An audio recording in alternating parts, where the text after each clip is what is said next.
Jasur bilan biz yoshidan birga katta bo'lganmiz. Man qo'shnim bo'lgan. O'sha MMA O'zbekiston loyiham zo'r ketayotgan paytda ham polni ishlaganmiz. O'sha paytda manda bukmeker bo'lardi. O'sha paytda ham menga yetadi. Qo'ydimda.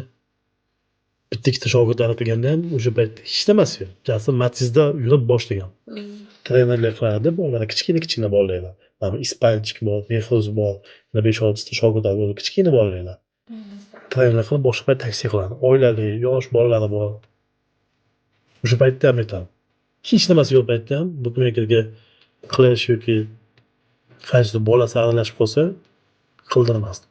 Och qolsa ham qilmasdi Jasur. Boshida o'sha musobaqalarga borganda bukmekerlarni ko'rib qolsa, endi ligaga kirib ketyapti-da, baribir og'riqli qabul qilgan. Nu shuncha yil mehnat qilgan, bolalarni ham o'stirish kerak. Nu bunaqasi bo'lib bukmeker ham turibdi-da. Jasur uchun bu bukmeker har doim og'riqli narsa bo'lgan. Puli yo'qligida unga shunaqa bukmeker qo'yish taklifi bo'ldi. Qilmadi. Liga qilmasam qilmayman dedi, lekin bukmeker qilmayman dedi. Qilmadi. Yotdi ancha payt, 6-7 oy yotdi. Keyin yaqinda mana yonida yana to'g'ri insonlar, yaxshi insonlar paydo bo'ldi. Allohga tavakkal qildi, boshladi. O'sha paytdan ham bilaman, bukmeker bunga har doim o'zi namozxon bo'lgan, yoshligidan to'g'ri yurgan, anaqa narsaga yoshidan yomon qaragan.